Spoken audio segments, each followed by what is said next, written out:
college, I began to expand my horizons. I became the minister of music in a small little church, started doing all kinds of other things, but became so very curious about worship and wanted to know more. Went to some conferences with Baptist campus ministries and things like that, and experienced some very creative worship that I was just fascinated by, and my world began to expand. My seminary time after that, I would call knowledge and discovery. I actually learned about worship. My key teacher in those years was Bruce Lee at Southwestern Seminary, whom I still have great admiration for, and shaped my life very much about what I believe about worship and got me on a trajectory. After those years, I taught at Midwestern Seminary, and I happened to step into a time where the worship professor there had died just the year before. And when I went for an interview, they said, well, I see you've done this worship study, and you're interested in worship, would you be interested in teaching our required worship course? And so, of course, And so then that was transformative to me, because then I began to teach that course and wanted to impart to my students a lot of things that I had not been taught. I was taught a lot about how to worship and what worship means and biblical worship and things like that, but I had a whole lot of gaps that I had to fill in the meantime, particularly just about ecumenical worship and worship beyond a particular context and all sorts of things. So I began to develop those things. And then I began teaching and writing, and wrote the first worship book, or revised it, and all kinds of things, and then just went on from there. But another big part of those years for me was experimenting with worship, because I was on the chapel committee, as you are if you're a music person, and there weren't many music people there, but I was on the chapel committee. So one of the things that I would do, I started establishing seasonal worship, like we would have a Thanksgiving chapel, we would have these various things, and some very big festive worship events. And then I assigned my students to do all kinds of things that I didn't really know how to do. And then I learned from them, and we all learned together. And I still have many ideas that I learned from my students, because I've always been interested in creative worship practices and how we'd like to do something different, and how do you borrow from other cultures and contexts and all of those things. So that was a big part of that for me. And to kind of finalize this little story of mine, which I tell you because of the context of it, and I came to Baylor in 2000. One of the things that I had never done when I came to Baylor, with one small little different moment, but I had never led in a worship setting with a band, with contemporary, with any kind of praise and worship music of sorts. I had led in chapel at Oklahoma Baptist University a couple of times from the piano, doing some sort of praise and worship songs, but I never did on stage with a band or anything like that. I was asked to become the minister of music in the church here locally that was interested in making some transition in their styles of their worship and discover some different kind of things. And I accepted that position mostly because I realized if I am 40 years old at that time, and I have another 25 or 30 years that I'm going to give in music ministry, how in the world am I going to teach all these years? And I'm so sheltered, and my experiences are still not very broad.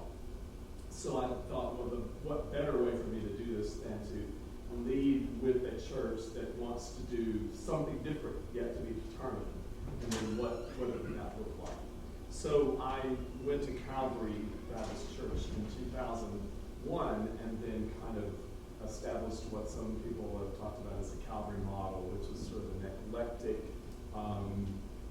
a little bit of what you might have heard in worship today, which have many styles and many different textures, but not necessarily utilizing everybody and everything.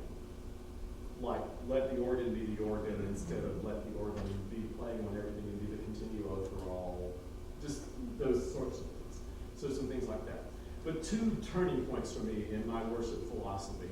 One was a service that I went to at the Farrell Center somewhere around 2001 or 2000, right in that first year or so that I was at Baylor. But it was a big praise and worship event. It was a big citywide event. And I went to this service. There was many, many people. The Farrell Center is used to be the old basketball coliseum now. But there were several thousand people there. And I went to the service more because I felt like I should than because I wanted to, and because my students would be asking, did you go, and what if I didn't, and all that stuff. So I went. Well, what I discovered when I was there was I felt really awkward. And I realized I hardly knew any of the songs. And I just felt really awful about being there.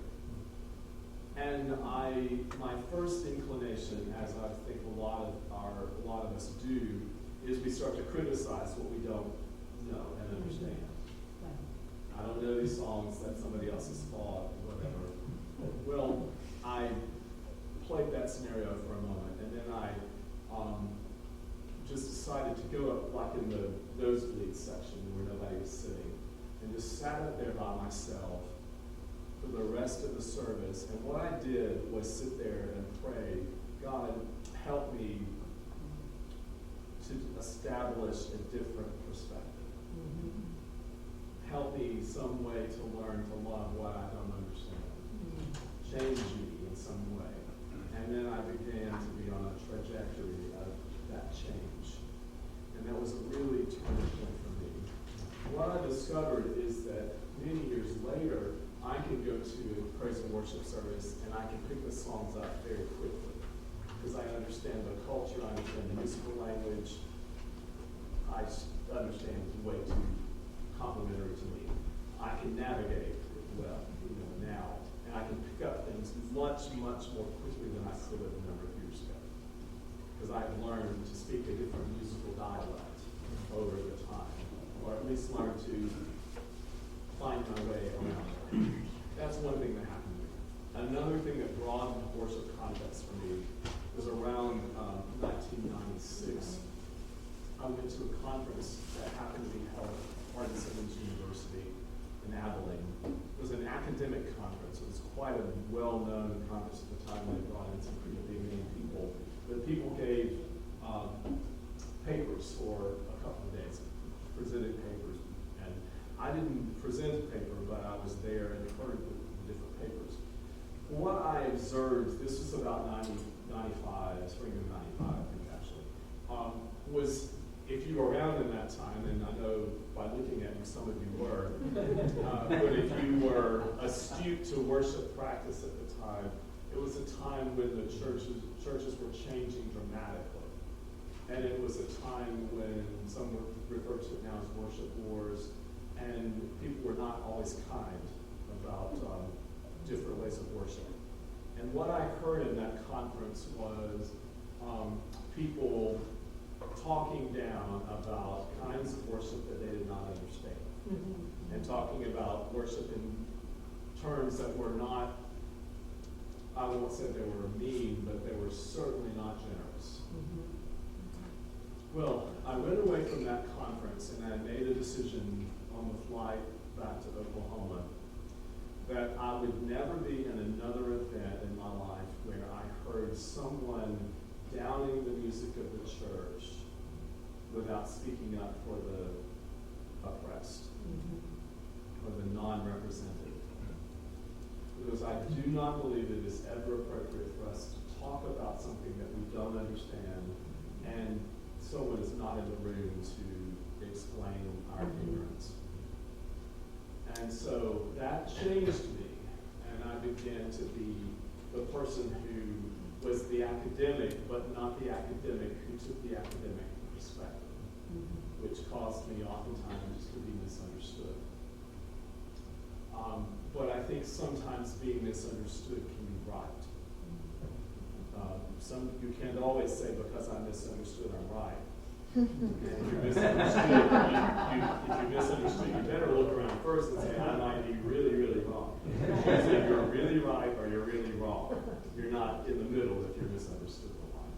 But anyway, those are some key points in my own history and in my own story. So some things that inform a bit of how I got to this point in my life and why I have stood for some things that I have stood for. Because almost everybody, as you know, in your own context, people want you to believe what they believe.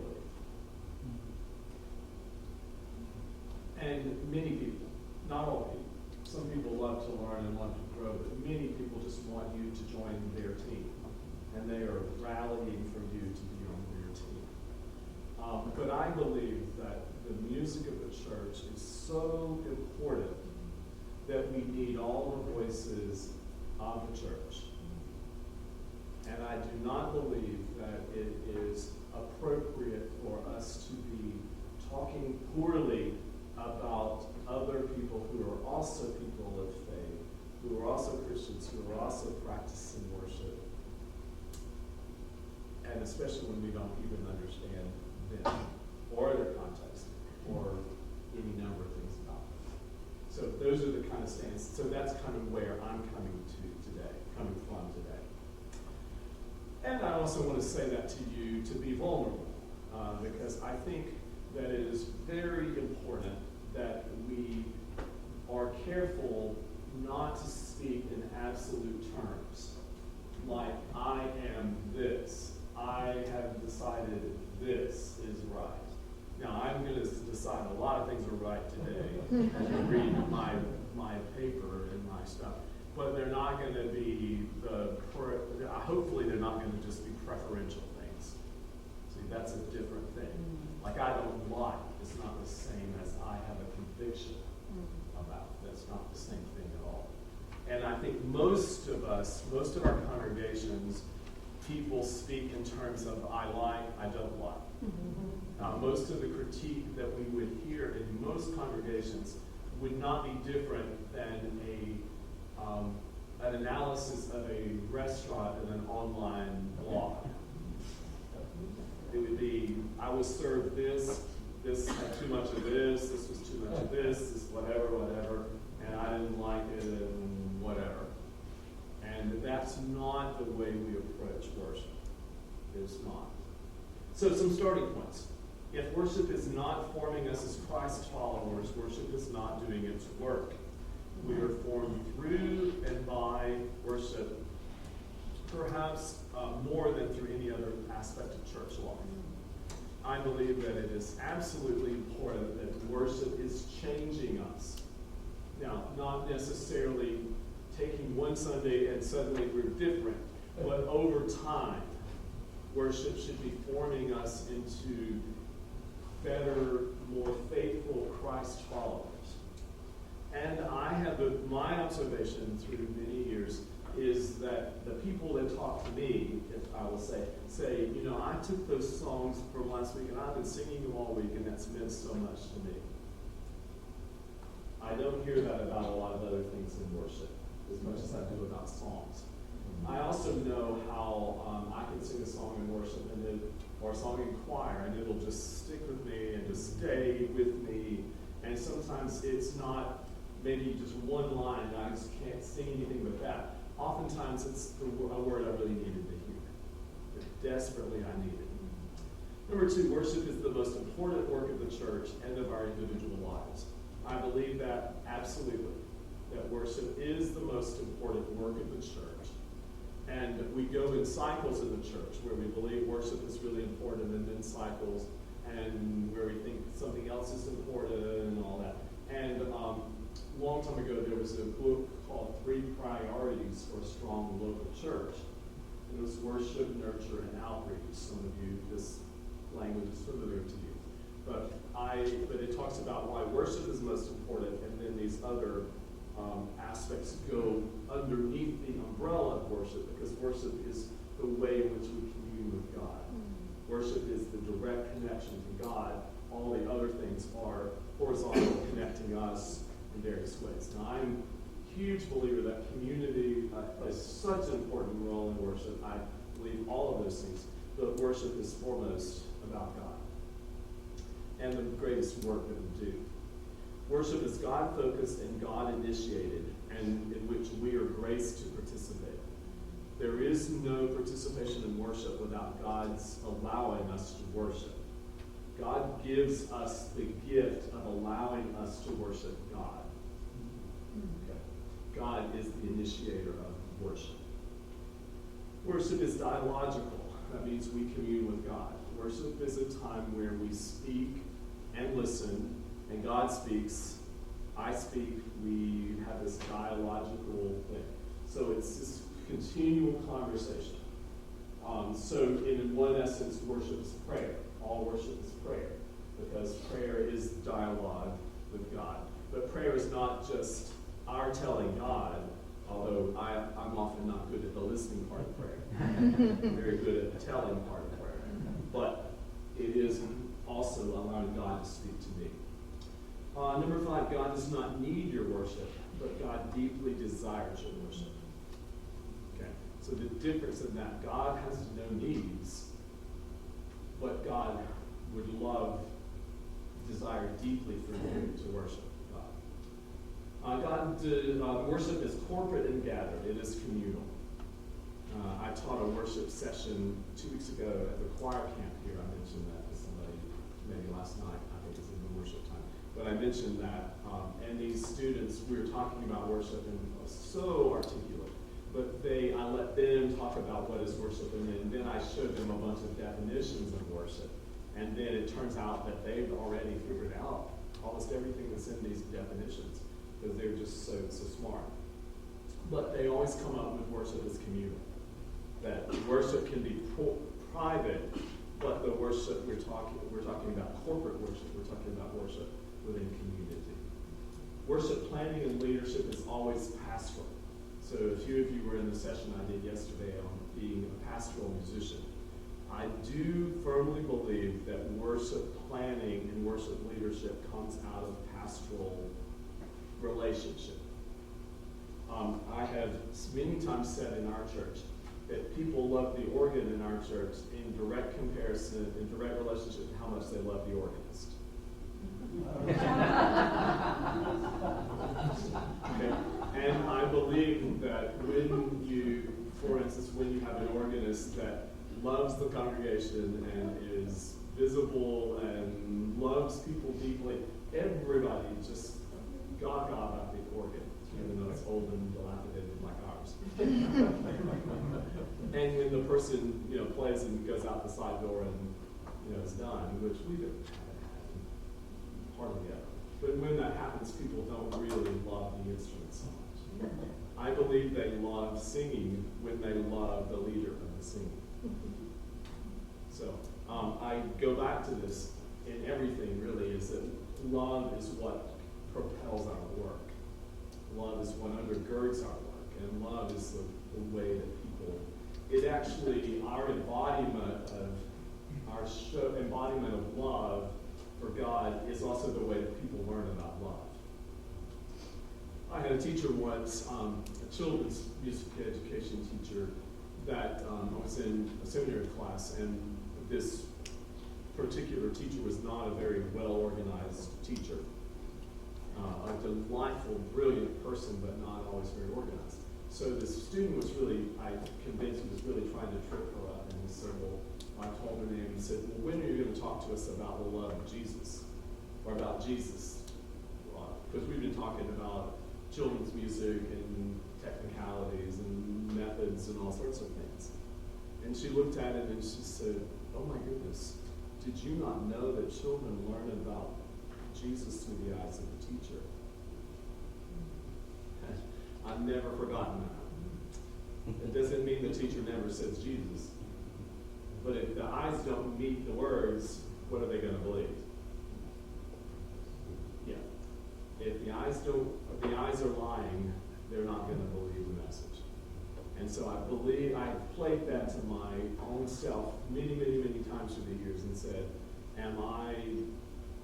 do my eyes show love? Are my eyes, is my body showing the love of Christ? Otherwise, it's not going to be believed no matter what I say.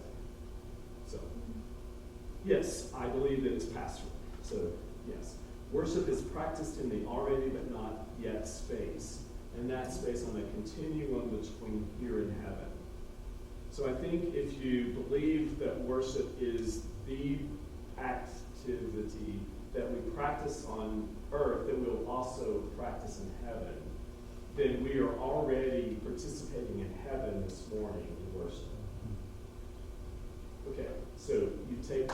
All right, now you take the ultimate worship, as much as we know about it. We could take some time and say, now what is it about God worship that is so, what do we know about worship with God in heaven? And we could come up with a lot of things we know about it. Well, let's take that information and let's back it down here and say, now how do we make this worship as much like the heavenly worship as we possibly can, so that we're already on this journey toward heaven, see? And that's where our worship should reside. So if we can think of worship as bringing the heavenly worship down rather than taking our earthly worship in our own image upward, I think we could be I think it would change the way we worship sometimes. So at least that's what I mean by this. All good worship practices uses what we know of worship in heaven as the model. Okay, that's what I just said. Staying where we are is not enough. So worship always has, to my way of thinking, I believe that worship has a prophetic element. That worship is always showing us what is to be. See, prophets, what does a prophet do? Foresees. Talks about the future. The prophet does not live in the here and now. The prophet lives in the yet to be. So I think all worship must have a prophetic component. When I lead in communion, which I'm supposed to do tomorrow, so you'll be listening for me now. But I think I try to always make a connection between this table and the table.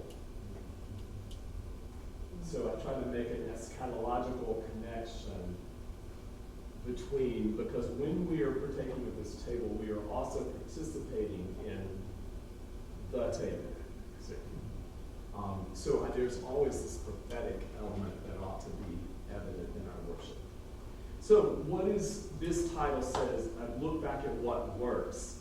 That was kind of a title given to me. But I thought, well, good gracious, do I know what works? I don't know. But I did say, what is meant by what works? One, it connects, and I think it connects with people. I think if worship doesn't in some way connect, then we have lost a component of worship. I think worship could be something that wouldn't connect, that God would understand, certainly. But I think that would be the unusual thing, not the norm.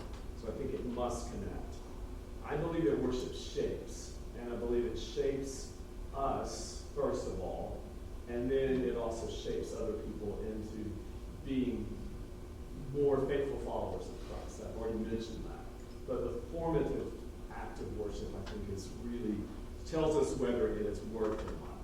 Are people changing as a result of worship?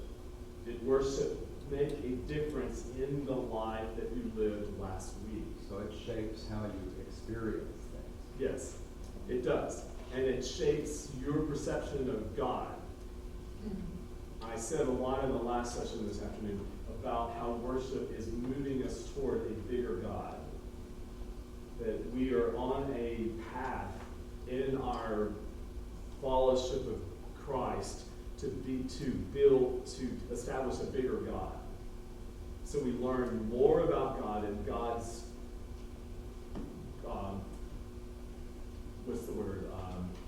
expansiveness. And the more we know about God, the bigger our God becomes, and then God continues to grow. Rather than we serve a very small God that is made in our own image. I have a friend who says we come to worship on Sunday to be recalibrated. Because all week long we are saying we're bringing God down to our image, and we are being in control of God and trying to tell God what to do with our lives. And then we come to church on Sunday to say, God is God, come back, get this thing right, come on, let's get it lined up again, get this, set your clock, calibrate your whatever, your measurement, and then let's get it right again. But by next week, your timer is going to be off in your car or something. You're going to be missing. So I believe that is a component of that. I think that it has a lasting impact. Worship forms us, we mentioned that, but it has a lasting impact, something that shapes us for the long haul. I think that worship that works is connected to the past and the future. How did you experience worship today in the before lunch worship experience? What was the past connection, or 2 or 3 that you found in the worship today? Well, there was the hymn, All Creatures of Our God and King, that past, but then the words of that. Yes. Particularly that last stanza, each of the persons of the Trinity, you have to think, yes, present, yes, past, yes, future. Yes. Yeah. Good, thank you, Steve. Somebody else. How is it connected to the past or the future, or both? The organ. Do it. The organ. Yeah, the organ we associate with tradition and then with, yeah. Beautifully done. Yeah. That made me excited, young people, that's the future. Yeah. I tell you, I was just, I don't know when I felt more hopeful, except for last night. And then today was more, I felt hopeful last night with all the young people in the NC. And today I felt hopeful again, you see. Wow. It was a past moment for me too. I'm sorry? It was a past moment for me seeing the kids because it reminded me of when the Lord woke me up to worship. And I was watching that live in your eyes. And it woke something up in me. And there's a good number of those, 8 or 10 of those kids I know really well. And I was just, their lives were standing behind what they were doing. I love that they got to lead us in something. They got to know the secret. They got to be the provider of the gift. For once, the adults didn't bring the gift. The kids brought the gift. And it was secreted to the last minute, which I thought was brilliant. I was like, oh man, I wish I thought of something. I wish I could think of something that good. But it was really beautiful. And I may get, emails and evaluations out and say, don't lie on this. But if about, it was, they shouldn't have been marching around and it was whatever, If you write that to me, I'm going to ignore you. Anyway, I found immense beauty in all of that. Another future orientation with every tribe and nation and tongue. I Yes. was going to say also with the kids, I love how they blended in the forest frame, which is so relevant to that text and that artist to that generation. Yes. Yeah. Many things, but see, the whole idea of connecting to, it's a both and. Yeah. Past. A moment on a journey. Worship is always something that happens.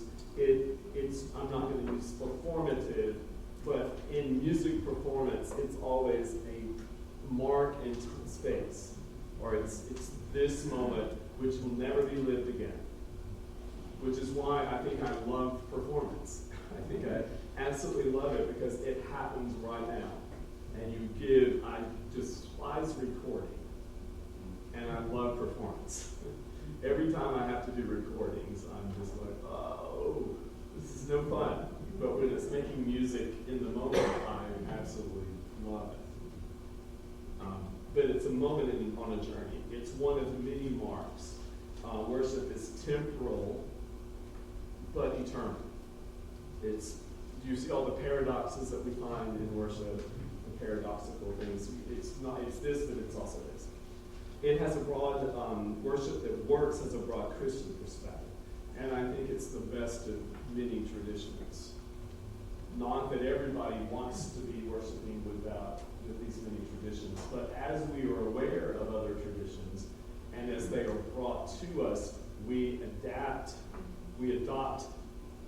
traditions, and then adapt them to our context, and then they become part of our own story. Our own local story. Yeah. It starts where we are. Well, it's local and local. Okay, Okay, we said that. Starts where we are and ends where we're going. Okay, we mentioned that about this trajectory. It retells the gospel story. And we find our place within the gospel story. So we are continually telling the gospel story. I think that worship is always to make its full turn. We are always proclaiming the good news of Christ. And worship has not done its duty until it has proclaimed the good news of Christ, which is Christ is born, Christ lived, Christ died, Christ will live again. Could I add to that? I'm so convicted about that no matter what we are focusing upon as a church body, the theme of that service is discipleship, missions, or home and family, or stewardship, or whatever, that if we don't establish that sense of adoration, woe is me, I'm undone, confession of some kind,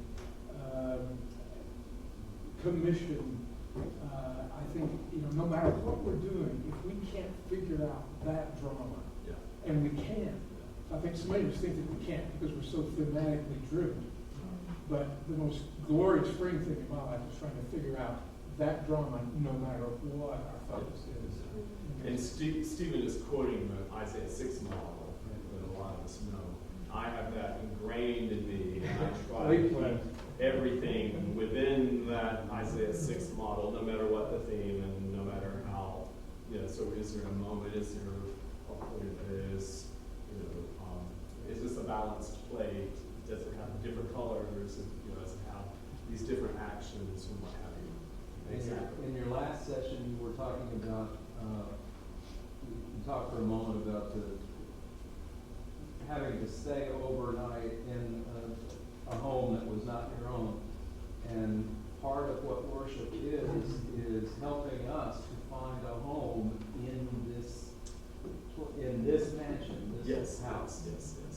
And my last comment that I didn't put on your paper because I thought about it later was it brings us home after a journey. I think worship always takes us on a journey, but it always brings us back home.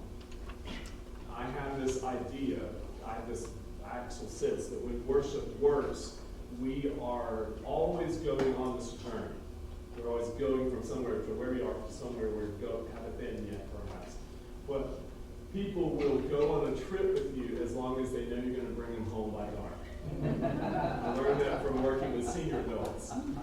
They'll go on a day trip, but just don't stay overnight. Don't stay overnight. Now, young people will travel with you anywhere, and it doesn't matter, they adapt to lots of things. I believe that older people will too once they trust you. They will go all kinds of places, but we're back to pastoral, aren't we? Haven't we looped right back to where we were yesterday afternoon session about being pastoral? Until people know that you're going to watch out for them, they won't go with you. And sometimes we give up before we give them a reason to follow us. We don't spend enough time earning their trust before we start critiquing them for being bad followers. But you don't know how many times they've been already ripped off or scammed, as we hear about. I'm a member of AARP. And maybe some of you are that are giggling. And I get their that's magazine, and every time it's about seniors being scammed. And I think they just create a whole world around scamming of seniors. But I know it's real. I also know it's real. But anyway, you don't know how many times somebody's been scammed and how many times it's going to take them to trust you at some point. So it's no wonder sometimes that older people don't trust us as much. Worship that works is rooted in what the Bible says about worship. Now, and then my parenthetical comment to myself is, but be careful. I read a book a number of years ago that's called 5 Perspectives on Worship, I think that's the title. And every one of them said that they justified the perspective on worship to be biblically justifiable. But every single author justified it very differently and sometimes opposing something else. So I have begun to believe, and I've written about worship in broad things. What is the broad understanding of the gospel? And I don't think that the Bible is a book to give you specifics about how to plan your worship. I don't think it is a direction-giving book. But I think it has big, broad themes that that anybody can read if you're looking.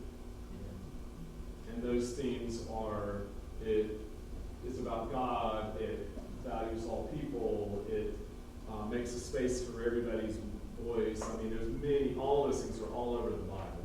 And I have, one of my books is a whole series of stuff like that I believe is really important.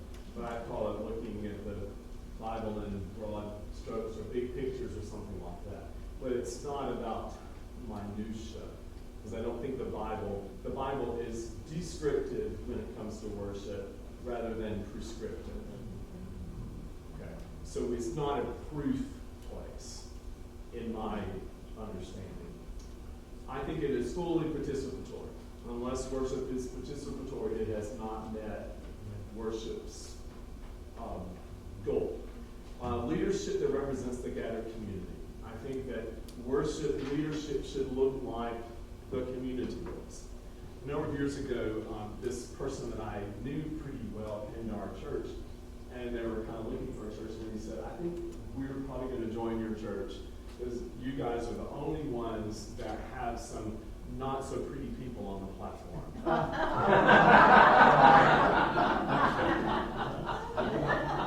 I didn't ask any more details.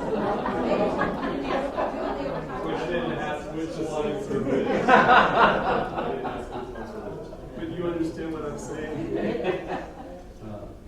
And I am weary when we just allow the people that have the right whatever. Yes. Yeah. I think that we must find the space for all of us. Yeah. So it utilizes the local gifts. I think that the best worship utilizes the people. I equate that a bit with the cooking of my grandmother and my mother. When I was a child growing up in a rural area on a farm, our meals were not decided the first of the week. Let's make a list of all the ingredients we're going to need. We're going to go to the grocery store and buy them. Every day it was about what do we have? What is in the garden? What ingredients are here? What do we have in the freezer? And so it was always about what can we make from what we have. I have a belief that true creativity comes from making something from what you have, not from always being able to buy the ingredients to make what it is you want. If you really want to be a creative person, look around you and say, what can we make beautiful out of this environmental art, as it were? So how can you make beautiful art in worship based on who we have in our community? And then I believe that beauty then, that excellence is a moving target. That excellence in one context does not equal excellence in another context. Because we can say, excellent, worship's always excellent. Well, what do we mean by that? Who's excellence? Back to the food analogy, I know people that eat food and thought it was good. And I ate it and didn't think it was very high quality. But for them, it was great. So see, excellence is contextual. It's within a context. We have a whole lot more to cover here. It's formed by best practices, what we know to be best practices. Well planned and well executed. I believe both of those strongly, but I won't go into it. It's cohesive and it has a discernible theme. Now, cohesive I think is important, but it isn't just random. If it's random, we won't get it. It will be like taking every imaginable style from the last 20 years and wearing it all on the same day. 50 years or something, and your platform shoes, in 1976 patriotic, stars on the side, may not look really great with your whatever. It's not. You see, some of us, know what that's about. Acknowledges people with different physical and cognitive differences. We had a whole session yesterday with this group working on a grant about universal design, which is about planning worship that doesn't eliminate anybody. That people with physical and cognitive impairments of various kinds could participate readily. If you design with these friends in mind, you're not ever just excluding the other, the able-bodied, or the more able people. I believe it should be intergenerational. I just believe that in intergenerational worship. I do not believe that we should have youth worship and children's worship and all kinds of worship, because at some point you're going to not have all those abilities to worship. My example is we have children's worship, where the children are in their own segregated space. Then we send them to youth worship. Then when they come to Baylor, what kind of worship does some churches in Waco have? College worship. All right, well then what do they have when they leave Baylor? They don't have just graduated from college and yet not an adult. Or old people worship or something. And then they've really never been to church.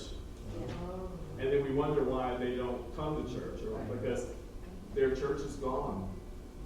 They don't have a church anymore. You started playing when you were 5th grade, so you were a leader back then. Yeah. And when I went to college, I thought, I never could bring a girlfriend to church or anything, because I always had to play the piano, and what girlfriend wants to sit on the front row, something like that. And I didn't want to lead in church, and then I was called to a church. Immediately, and had another church. But yeah, yes. Intergenerational worship has become the new popular across publications with church music of all kinds. And I was talking to a friend who wrote a book on this, and I said, I must have been 70 years ahead of my time, because in my church, my mother and my grandmother and I all sat on the pew together and sang out of the same book while my daddy sang the choir. We were doing intergenerational before we knew it was something that needed to be done. And we lost that when we started segregating worship by age group or musical preference or whatever. In my church, we have two churches. The church that comes at 8:30 and the church that comes at 11 o'clock. And they might cross over in the breezeway on the way to Sunday school, but they're never together in one place, worshiping together. I think that's, and those two churches, I think those are two churches meeting in the same space. Mm-hmm. They're not the same church. So I think where we lose it is when we say our church, as if all of those people are both all in the same church. Which is not bad stewardship to use the same space more than once, but not to then wonder why are we not all the same community. You will be a part of a worshiping community in most instances. I grew up with that kind of intergenerational worship too. There was no nursery in the church that I grew up in. That's right. So what happened with babies? In worship. When the baby cries, what do you do? Take it to the cry room or outside. Or you pass the baby to Steve and let Steve take his child. Or somebody comes and takes your baby and they're saying, let me relieve you. Let somebody else try to hold the baby for a moment. Let's see what that was. So we pass the baby around. And then what does the baby learn? About worship and that everyone loves All of these people love me. Everybody in this church loves me. I am amazing. Best place ever. I'm not saying that we all need to start bringing our babies forward. I'm not saying that. But there was something valuable about that. And it's not, we do not always move toward better things. So, yes, sir. Early in my ministry, I was at a church that wasn't too far from prison. And one Sunday, the pastor was out of the prison chaplain, preached for him. And in the middle of his sermon, a baby started crying. And he stopped and he said, "Isn't that beautiful? I don't get to hear that when I preach." Yeah, I heard a guy told me one time, he said, I used to say, I wish to get the babies out of here and then the squirmy kids and all that kind of stuff. And he said, I served in a church where there were no young people, and there were no babies, and I long to hear a baby cry. So every time I hear a baby cry in worship, I say, thanks be to God. Or kids talking at the wrong time, or something like that. And when parents apologize, oh, I'm sorry, my kids, I say, no worries. We're here. We want your child. Tell them that they're future singers. I'm going to jump ahead because we have about 10 more minutes. And I want us to look at this little, because I had somebody draw this, I'm not capable of this little thing on the bottom. It says revitalizing worship. That's beyond my computer capacity. So I want to talk about that for a second. Some ways to help me model for revitalizing worship design. This is not original to me, but I learned it many years ago. One is repetition, is a model where you have the same place, the same method. So every Sunday you have these hymns. Every Sunday this hymn is introduced by the organ, this by the whatever. It's all done the same way. Same kind of hymn. Everything is the same all the way up and down. Okay? Same place, same method. The other side of that is refreshment. Same place, different method. So you have a standing order, but you don't do it the same way. You might lead this prayer in a different way, or you might do this element of your worship in a different way than you did it last week. So you're refreshing it. Now, refreshment and reposition is different place, different method. So this is moving the order and moving the way you do it. All in the same service. And then the last one is reposition, different place, same method. So you do it the same way, but you change around what the order is. So which of these would be not great models and why?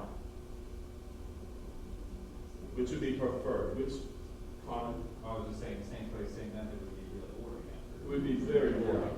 Very boring. I do think sometimes something in your worship might be the same. Every Sunday in our church, we sing the doxology after the offering. That's about the only thing that's always the same. But that's about it. So that would be a bit boring. So what other one might not work very well? Refreshment and reposition. Yeah, and why would that be? Too much change. Well, it's totally disoriented. It is. People come Yes. in, they don't have that sense of where they are in the worship process. Right. Yeah, it's like getting up in the middle of the night and the furniture's been rearranged. The other night I had a package from our package from Amazon, a big package, and it was like air conditioner, what do you call it? Filters, thank you, big box of air conditioner filters. So I really needed to change the air conditioner filter. So I thought, I'll put this right here in the middle of this floor. So tomorrow morning, first thing I'll remember to clean through this. But then I thought, I'll probably trip over that thing, and then I'll be in the emergency room. And I'll be so embarrassed, so I better not do that. So, but anyway, don't rearrange the furniture and everything. Don't change everything. The two that work that are very helpful to think about are different place, same method, and same place, different method. Those are the two models that I recommend. I do much more same place, different method is the one we have a pretty fairly predictable order in our church. It's not exactly always the same, but we don't do things the same way even within that order. So I want you to be aware of that. A few other quick things. Let's go back up to best practices and planning that I've observed. Intentionality is always appreciated and noted. Many years ago, I used to plan worship with headings. Like the church gathered for worship, the church in praise, or something like those kind of things. And I had a woman come up and say, I just love it when you do that. Because when you tell me what I'm supposed to do, I find myself just doing it. And I've thought about that a lot of times. A lot of times we're in worship and we say, I know there ought to be a lot more I'm getting out of this worship, but I don't know what I'm supposed to be getting out of it. And I've been haunted by that so many times that we're just kind of not knowing what we ought to be doing. There are many ways to guide and lead people in worship, and talking is only one of them. So oftentimes we think if we don't say it out loud, there's no other way to give that. I'm a big believer that we give verbal cues, we give body cues rather than verbal cues. And we can lead people to stand and sit and sing and not sing and all kinds of things without having a bunch of conversation. Because so many times our words become about us rather than focusing on God, I think. Sometimes it's hard to get past the person. Discover ways to minimize self and maximize others. When your presence becomes oversized, others' presence is diminished. Okay, you might want to underline that, because I think that's really important. So, isn't there some Bible verse about that? There is, okay. About diminishing ourselves. Yeah. People engage in worship in direct proportion to how much they love and respect their leaders. Believe that. Worship leadership is first and foremost a pastoral role. I've said that probably 3 times already.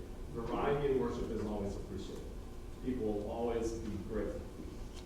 Staying within time constraints is a must-do.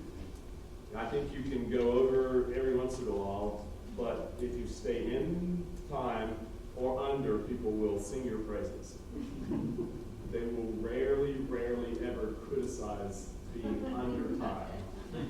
I have not ever heard critique of a short sermon. I've told that to pastors, but they don't always listen. Including varied leaders, especially younger people. Anytime you include younger people, it's always going to be appreciated. And I find it, especially as I've gotten older, to be something that I just warms my heart in ways that are unbelievable. Worship is a must. It is as much about the transitions as it is about the various acts. So how we get from here to here is as important as this or this. And oftentimes the transitions are the last thing we consider. Did you notice transitions in today's worship, how there was a seamlessness about it, and Carrie was doing this, and it was previewing this, and then this was happening, then when the organ started, it was set up, even the key was right, and all of these thoughtful things. So you don't notice those things when they're there, and they just help you just transition. But if they're awkward, then it's just like it's like watching 5 television shows at the same time. And you're just flipping switches, and then you're like, oh my gosh, I have a little radio I listen to in the mornings when I'm getting ready, and it gets off station, and then I realize, those are not my people. This is not what I think I had on. Let's do it. Worship should be planned in an outline, with an outline in mind, even if the outline is not visible to the congregation.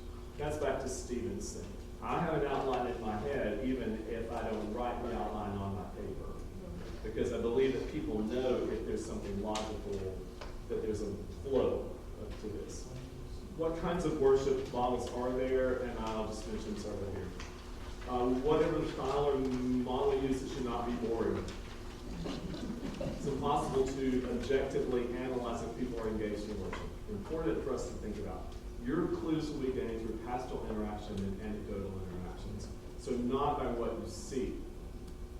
There's a man in our church, a church that I served in the 90s, that I was a very well thought of person in this community, and I was new. I believed that this person was just not engaged in worship. And I thought, I wonder why all these people love this person who doesn't participate in worship. But then, as I got to know this man, he would come up and we would have these very thoughtful conversations about worship today. And I thought, oh my gosh, you are so engaged. He just didn't sing and didn't show his deep thoughtfulness. And I learned a lesson that we don't all engage in worship in the same way, but I cannot judge without being wrong. The final thoughts, learn to listen to the congregation. Often the most important and impactful analysis of worship happens in passing conversations. I'm not a big one on surveys. Surveys don't all, a lot of times people just try to find something to fill in the blank. But if you will listen to what people say and what they don't say, you will learn a lot. Be attuned to the prophetic people around us. They may be any age, any educational level. And I found that the prophetic people are often in disguise. Yeah. So just put that in your hopper and let it soak for a while and see what happens. Protect the envelope pushing people in your congregation rather than fighting with them. They can be your best advocates in time of change. Yeah, oftentimes the people who push us, the students who just never satisfied, we push them. Well, no, they're going to be the ones who help us become better. So we can just thank people for that. And then we come back to the next one. When change is coming, acknowledge it and lead out in change. When you step to the front of change, you get to help determine the impact and the speed of the change. So when I've seen change coming in my wiser years, I've thought, I'm going to be forced to do something. I think this is coming down the pipe. I think I might ought to say, I think we should change. And then I get to say, can we take a year to do this rather than next week? I found out if you lead in the change, people will give you time. But if you fight the change, they'll force you. So, hear that. When critiqued, this may be the most important thing I say all day, learn to say thank you very much. You may not be thankful in the moment, but you may be thankful later. Some of the things that I have fought the hardest against, or people have said to me that I have basically, in my mind, called them liars. I have later said, you were right, and if you hadn't said that, I think I might have lost my job. You protected me. You loved me enough to say something that you took a risk to say. So my response is always, thank you very much. You've given me something important to think about. Now I can go back to them later and say, I've thought about it now, and I'm not sure I agree with you. That's different than being rude on the spot. Anytime you don't know what to say thank you. That's never a bad response. You can be an effective worship leader even in places where you are not in full sync with all of the other leaders. Now, I say this because a lot of times when we're not in full sync, you are called to offer your best in worship, not to control every aspect of the worship gathering. So you can't determine the sermon, but you can determine what you can determine unless you have a pastor like I had one time who said, I don't see anything good about this worship. You can just start over. I was very angry, but I had to start over. I did pull it back out in a few weeks, though. It's looking at. But that was in my 20s in a much more passive-aggressive time. But anyway, just say, you only can control what you can control, and that's what you're responsible for. That's what you're responsible to God for. And sometimes we think we're responsible to God for everything.